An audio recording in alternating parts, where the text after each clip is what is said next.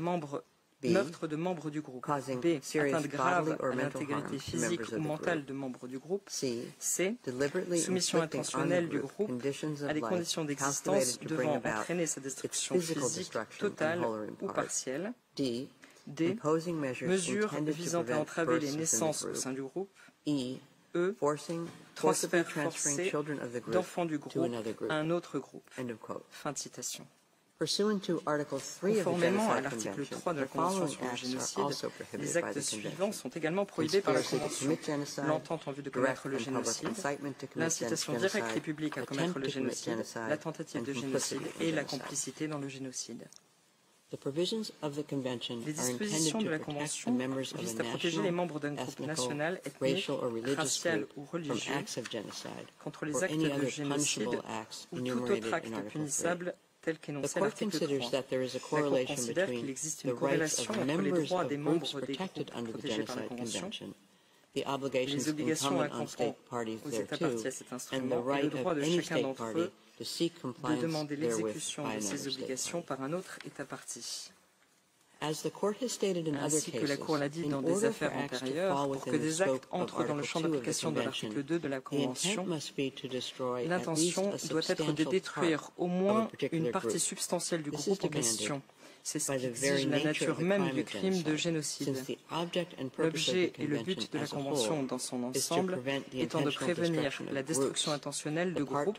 La partie visée doit être suffisamment importante pour que sa disparition ait des effets sur le groupe tout entier. Les Palestiniens semblent constituer un groupe national, ethnique, racial ou religieux distinct et, partant, un groupe protégé au sens de l'article 2 de la Convention sur le génocide.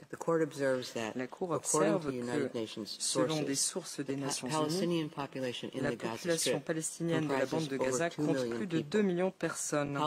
Les Palestiniens de la bande de Gaza forment une partie substantielle du groupe protégé. La Cour note que l'opération militaire conduite par Israël à la suite de l'attaque du 7 octobre 2023 a fait de très nombreux morts et blessés et causé la destruction massive d'habitations, le déplacement forcé de l'écrasante majorité de la population et des dommages considérables aux infrastructures civiles. Même si les chiffres relatifs à la bande de Gaza ne peuvent faire l'objet d'une vérification indépendante, des informations récentes font état de 25 700 Palestiniens tués, plus de 63 000 autres blessés, plus de 360 000 logements détruits ou partiellement endommagés et d'environ 1,7 million de personnes déplacées à l'intérieur de Gaza.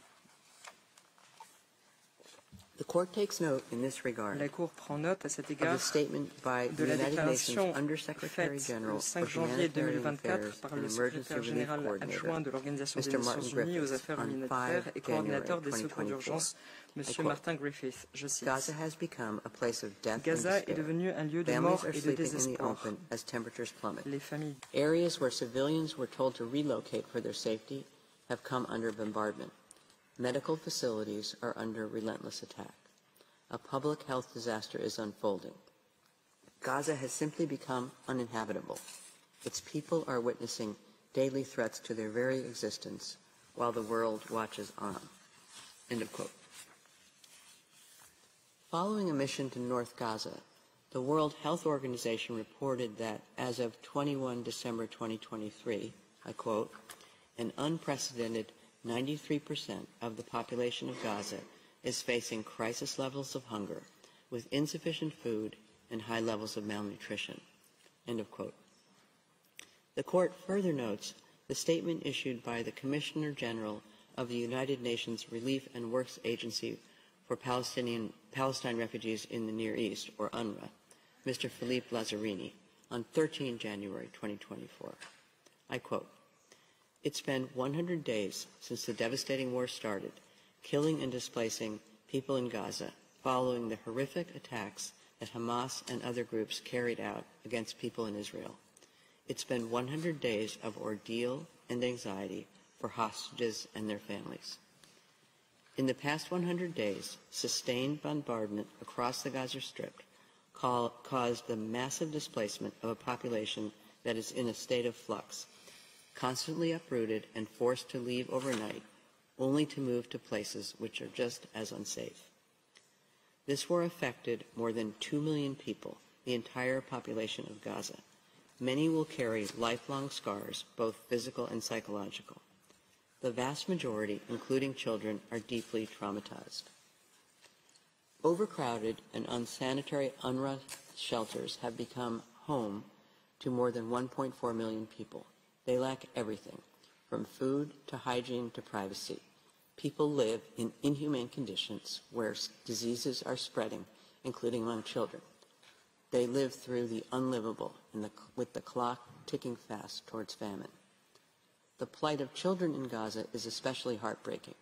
An entire generation of children is traumatized and will take years to heal. Thousands have been killed, maimed, and orphaned. Hundreds of thousands are deprived of education.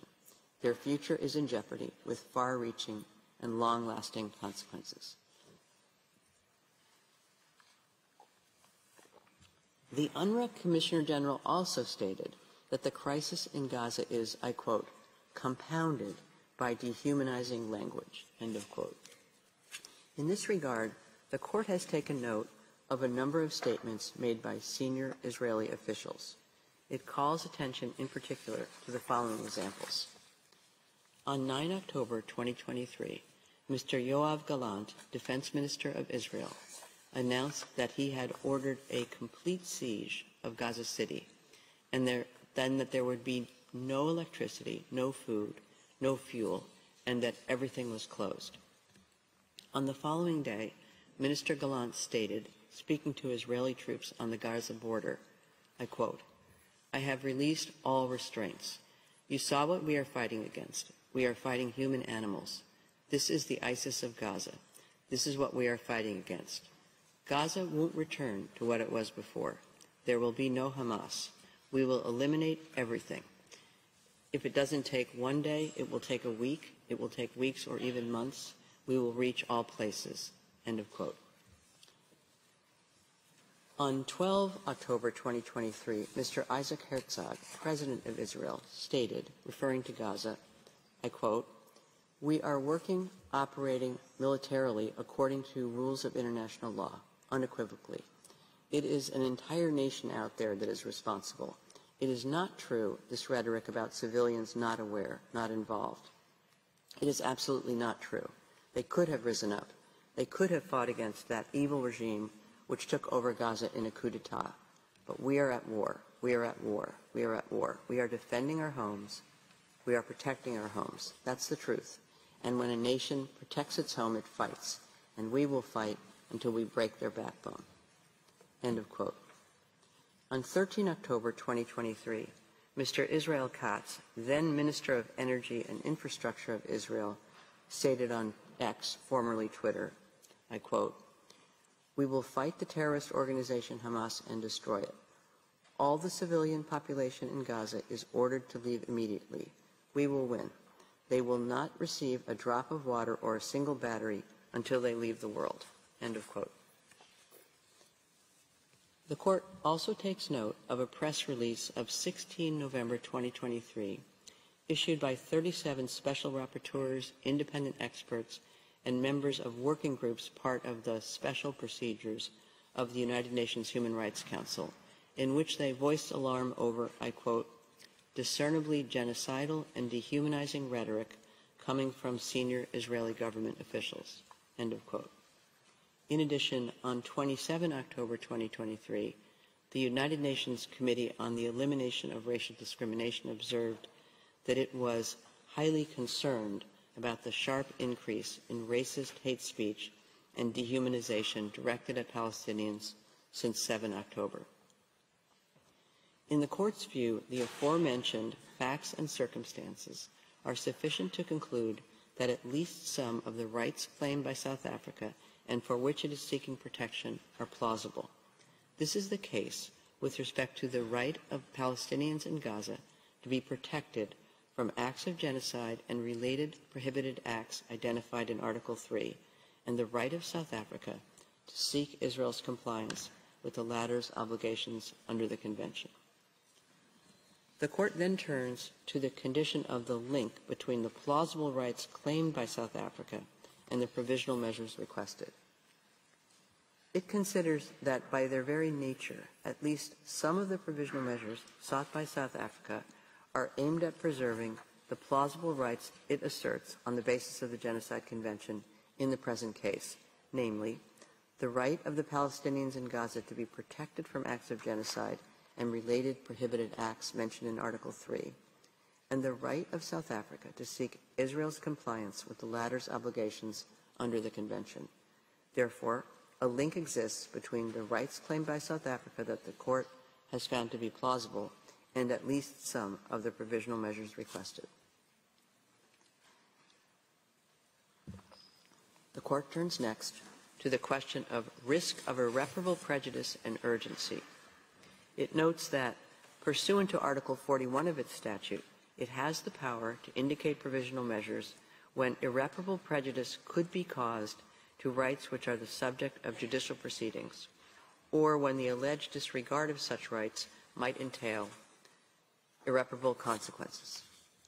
However, the power of the Court to indicate provisional measures will only be exercised if there's urgency in the sense that there is a real and imminent risk that irreparable prejudice will be caused to the rights claimed before the Court gives its final decisions.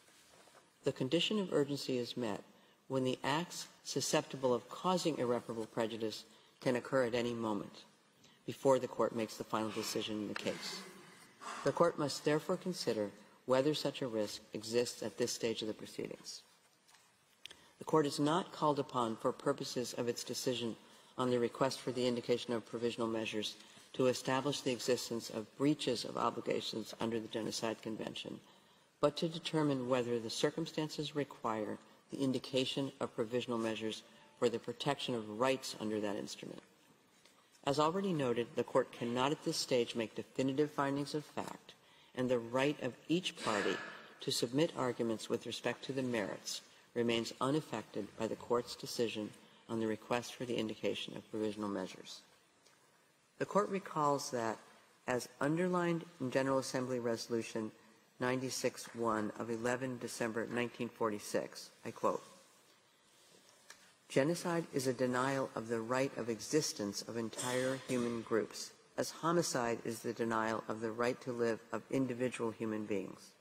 Such denial of the right of existence shocks the conscience of mankind, results in great losses to humanity in the form of cultural and other contributions represented by these human groups, and is contrary to moral law and to the spirit and aims of the United Nations." End of quote. In view of the fundamental values sought to be protected by the Genocide Convention, the Court considers that the plausible rights in question in this proceeding, namely, the right of Palestinians in the Gaza Strip to be protected from acts of genocide and related prohibited acts identified in Article 3 of the Genocide Convention, and the right of South Africa to seek Israel's compliance with the latter's obligation under the Convention, are of such a nature that prejudice to them is capable of causing irreparable harm. During the ongoing conflict, senior United Nations officials have repeatedly called attention to the risk of further deterioration of conditions in the Gaza Strip. The Court takes note, for instance, of the letter dated 6 December 2023, whereby the Secretary General of the United Nations brought the following information to the attention of the Security Council. I quote, "The healthcare system in Gaza is collapsing. Nowhere is safe in Gaza. Amid constant bombarding by the Israel Defense Forces and without shelter or the essentials to survive, I expect public order to completely break down soon due to the desperate conditions rendering even limited humanitarian assistance impossible. An even worse situation could unfold, including epidemic diseases and increased pressure for mass displacement into neighboring countries. We are facing a severe risk of collapse of the humanitarian system. The situation is fast deteriorating into a catastrophe with potentially irreversible implications for Palestinians as a whole and for peace and security in the region. Such an outcome must be avoided at all costs." End of quote. On 5 January 2024, the Secretary General wrote again to the Security Council, providing an update on the situation in the Gaza Strip and observing that, I quote, "Sadly, devastating levels of death and destruction continue." End of quote. The Court also takes note of the 17 January 2024 statement issued by the UNRWA Commissioner General upon return from his fourth visit to the Gaza Strip since the beginning of the current conflict in Gaza. I quote, "Every time I visit Gaza, I witness how people have sunk further into despair, with the struggle for survival consuming every hour." End of quote. The Court considers that the civilian population in the Gaza Strip remains extremely vulnerable. It recalls that the military operation conducted by Israel after 7 October 2023 has resulted inter alia in tens of thousands of deaths and injuries and the destruction of homes, schools, medical facilities, and other vital infrastructure, as well as displacement on a massive scale. The Court notes that the operation is ongoing and that the Prime Minister of Israel announced on 18 January 2024 that the war, I quote, "will take many more long months." End of quote. At present, many Palestinians in the Gaza Strip have no access to the most basic foodstuffs, potable water, electricity, essential medicines, or heating. The World Health Organization has estimated that 15% of the women giving birth in Gaza Strip are likely to experience complications and indicates that maternal and newborn death rates are expected to increase due to the lack of access to medical care. In these circumstances, the Court considers that the catastrophic humanitarian situation in the Gaza Strip is at serious risk of deteriorating further before the Court renders its final judgment.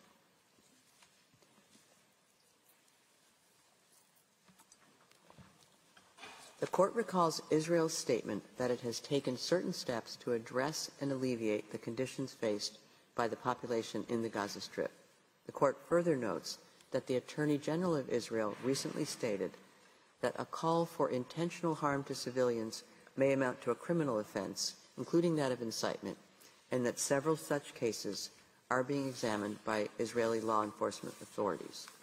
While such steps are to be encouraged, they are insufficient to remove the risk that irreparable prejudice will be caused before the Court issues its final decision in the case.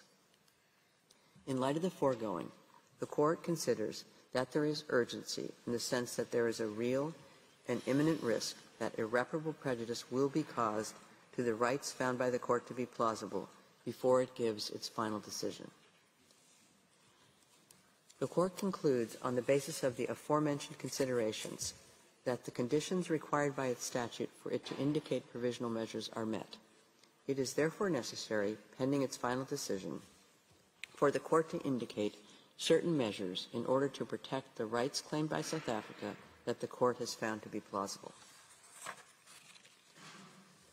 The Court recalls that it has the power under its statute, when a request for provisional measures has been made, to indicate measures that are in whole or in part other than those requested. In the present case, having considered the terms of the provisional measures requested by South Africa and the circumstances of the case, the Court finds that the measures indicated need not be identical to those requested.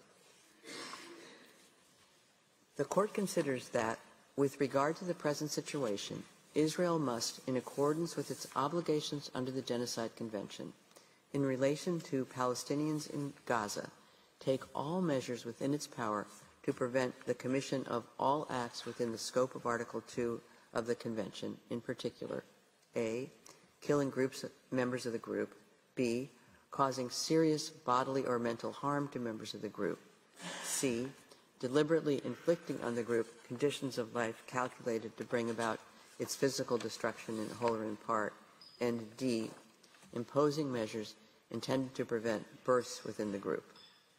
The Court recalls that these acts fall within the scope of Article 2 of the Convention when they are committed with the intent to destroy in whole or in part the group as such.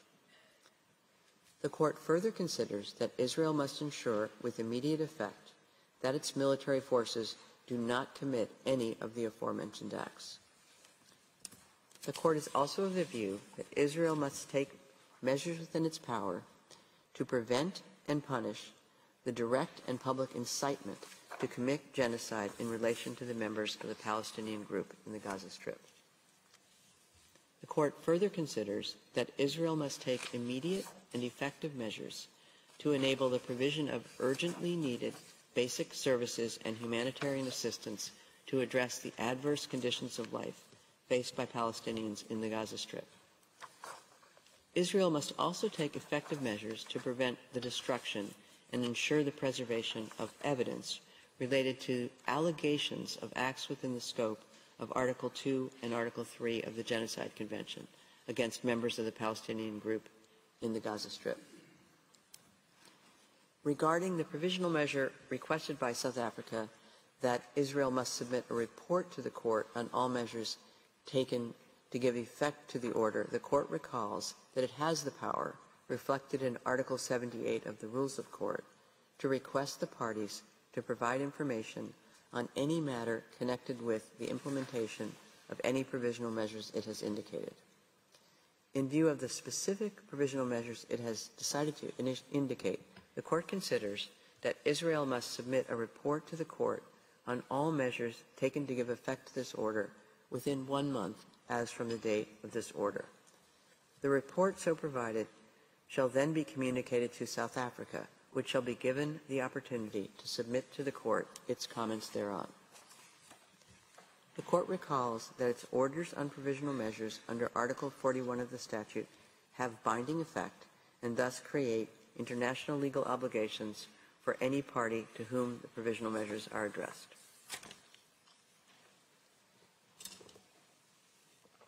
The court reaffirms that the decision given in the present proceedings in no way prejudges the question of the jurisdiction of the court to deal with the merits of the case or any questions related to the admissibility of the application or to the merits themselves.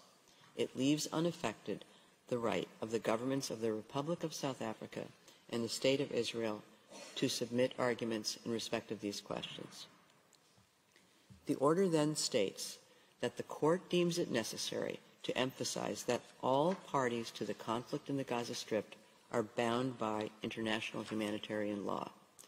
It is gravely concerned about the fate of the hostages abducted during the attack in Israel on 7 October 2023 and held since then by Hamas and other armed groups, and calls for their immediate and unconditional release. I shall now read out the operative part of the order. For these reasons, the court indicates the following provisional measures. 1. By 15 votes to 2, the State of Israel shall, in accordance with its obligations under the Convention on the Prevention and Punishment of the Crime of Genocide in relation to the Palestinians in Gaza, take all measures within its power to prevent the commission of all acts within the scope of Article 2 of the Convention, in particular, A, killing members of the group, B, causing serious bodily or mental harm to members of the group, C, deliberately inflicting on the group conditions of life calculated to bring about its physical destruction in whole or in part, and D, imposing measures intended to prevent births within the group. In favor, President Donahue, Vice President Gevorgian, Judges Tomka, Abraham, Benuna, Youssef, Shway, Bandari, Robinson, Salam, Iwasawa, Nolte, Charlesworth, Brandt, Judge Ad hoc Moseneke. Against, Judge Sebatinde, Judge Ad hoc Barak. By 15 votes to 2, the State of Israel shall ensure with immediate effect that its military does not commit any acts described in point 1 above. In favor, President Donahue, Vice President Gevorgian, Judges Tomka, Abraham, Benuna, Youssef, Shway, Bandari, Robinson, Salam, Iwasawa, Nolte, Charlesworth, Brandt, Judge Ad hoc Moseneke. Against, Judge Sebatinde, Judge Ad hoc Barak. By 16 votes to 1, the State of Israel shall take all measures within its power to prevent and punish the direct and public incitement to commit genocide in relation to members of the Palestinian group in the Gaza Strip. In favor, President Donahue, Vice President Gevorgian, Judges Tomka, Abraham, Benuna, Yusuf, Shway, Bandari, Robinson, Salam, Iwasawa, Nolte, Charlesworth, Brandt, Judges Ad Hoc, Barak, Moseneke. Against, Judge Sabatinde. By 16 votes to 1, the State of Israel shall take immediate and effective measures to ensure the provision of urgently needed basic services and humanitarian assistance to address the adverse conditions of life faced by Palestinians in the Gaza Strip. In favor, President Donahue, Vice President Gevorgian, Judges Tomka, Abraham, Benuna, Yusuf, Shway, Bandari, Robinson, Salam, Iwasawa, Nolte, Charlesworth, Brandt, Judges Ad Hoc, Barak, Moseneke. Against, Judge Sabatinde. By 15 votes to 2, the State of Israel shall take effective measures to prevent the destruction and ensure the preservation of evidence related to allegations of acts within the scope of Article 2 and Article 3 of the Convention on the Prevention and Punishment of the Crime of Genocide against members of the Palestinian group in the Gaza Strip. In favor, President Donahue, Vice President Gevorgian, Judges Tomka, Abraham, Benuna, Yusuf, Shway, Bandari, Robinson, Salam, Iwasawa, Nolte, Charlesworth, Brandt, Judge Ad Hoc Moseneke. Against, Judge Sabatinde, Judge Ad Hoc Barak. By 15 votes to 2, the State of Israel shall submit a report to the court on all measures taken to give effect to this order within 1 month as from the date of the order. In favor, President Donahue, Vice President Gevorgian, Judges Tomka, Abraham, Benuna, Yusuf, Shway, Bandari, Robinson, Salam, Iwasawa, Nolte, Charlesworth, Brandt, Judge Ad Hoc Moseneke. Against, Judge Sabatinde, Judge Ad Hoc Barak. I shall now call upon the Registrar to read the operative part of the order in French. Par ces motifs, la Cour indique les mesures conservatoires suivantes. 1. Par 15 voix contre 2, l'État d'Israël doit, conformément aux obligations lui incombant au titre de la Convention pour la prévention et la répression du crime de génocide, prendre toutes les mesures en son pouvoir pour prévenir la commission, à l'encontre des Palestiniens de Gaza, de tout acte entrant dans le champ d'application de l'article 2 de la Convention, en particulier les actes suivants. A.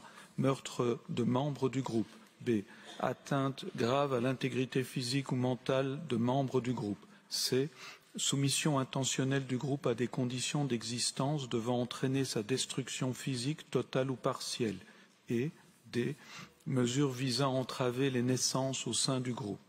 Pour Madame Donoghue, présidente, Monsieur Gevorgian, vice-président, Messieurs Tomka, Abraham, Benuna, Youssouf, Madame Choué, Messieurs Bandari, Robinson, Salam, Iwasawa, Nolte, Madame Charlesworth, Monsieur Brand, juge, Monsieur Moseneke, juge ad hoc. Contre, Madame Sebutinde, juge, Monsieur Barak, juge ad hoc. 2. Par 15 voix contre 2, l'État d'Israël doit veiller avec effet immédiat à ce que son armée ne commette aucun des actes visés au point 1 ci-dessus. Pour Madame Donoghue, présidente, Monsieur Gevorgian, vice-président, Messieurs Tomka, Abraham, Benuna, Youssouf, Madame Choué, Messieurs Bandari, Robinson, Salam, Iwasawa, Nolte, Madame Charlesworth, Monsieur Brand, juge, Monsieur Moseneke, juge ad hoc. Contre, Madame Sebutinde, juge, Monsieur Barak, juge ad hoc. 3. Par 16 voix contre 1, l'État d'Israël doit prendre toutes les mesures en son pouvoir pour prévenir et punir l'incitation directe et publique à commettre le génocide à l'encontre des membres du groupe des Palestiniens de la bande de Gaza. Pour Madame Donoghue, présidente, Monsieur Gevorgian, vice-président, Messieurs Tomka, Abraham, Benuna, Youssouf, Madame Choué, Messieurs Bandari, Robinson, Salam, Iwasawa, Nolte, Madame Charlesworth, Monsieur Bran, juge, Messieurs Barak, Moseneke, juge ad hoc, contre Madame Sebutinde, juge. 4. Par 16 voix contre une, l'État d'Israël doit prendre sans délai des mesures effectives pour permettre la fourniture des services de base et de l'aide humanitaire requis de toute urgence afin de remédier aux difficiles conditions d'existence auxquelles sont soumis les Palestiniens de la bande de Gaza. Pour Madame Donoyou, présidente, Monsieur Gevorgyan, vice-président, Messieurs Tomka, Abraham, Benouna, Youssouf, Madame Choué, Messieurs Bandari, Robinson, Salam, Iwasawa, Nolte, Madame Charlesworth, Monsieur Brand, juge, Messieurs Barak, Moseneke, juge ad hoc. Contre, Madame Sebutinde, juge. 5.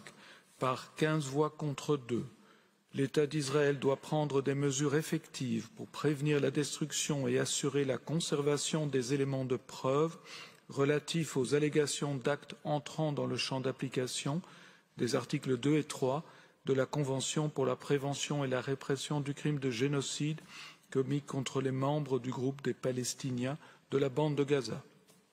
Pour Madame Donoyou, présidente, Monsieur Gevorgyan, vice-président, Messieurs Tomka, Abraham, Benouna, Youssouf, Madame Choué, Messieurs Bandari, Robinson, Salam, Iwasawa, Nolt, Madame Charlesworth, Monsieur Brand, juge, Monsieur Moseneke, juge ad hoc. Contre, Madame Sebutinde, juge, Monsieur Barak, juge ad hoc. 6. Par 15 voix contre 2, l'État d'Israël doit soumettre à la Cour un rapport sur l'ensemble des mesures qu'il aura prises pour donner effet à la présente ordonnance dans un délai d'1 mois à compter de la date de celle-ci. Pour Madame Donoyou, présidente, Monsieur Gevorgyan, vice-président, Messieurs Tomka, Abraham, Benouna, Youssouf, Madame Choué, Messieurs Bandari, Robinson, Salam, Iwasawa, Nolt, Madame Charlesworth, Monsieur Brand, juge, Monsieur Moseneke, juge ad hoc. Contre, Madame Sebutinde, juge, Monsieur Barak, juge ad hoc. Judge Choué appends a declaration to the order of the court. Judge Sebutinde appends a dissenting opinion to the order of the court. Judges Bandari and Nolte append declarations to the order of the court. Judge Ad hoc Barak appends a separate opinion to the order of the court. The text of the court will be available from today in typescript. It will be available shortly on the court's website. The printed text will be available in due course. As the court has no further business before it today, I declare the sitting closed.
Perhaps this will help the Biden administration because, as we know, behind the scenes, the US president has been urging the Israelis to stop the scale of their bombardment and to tone down some of their military operations and to scale up the humanitarian aid, all of things that have been ignored by Israel until this point. So I suspect the Biden administration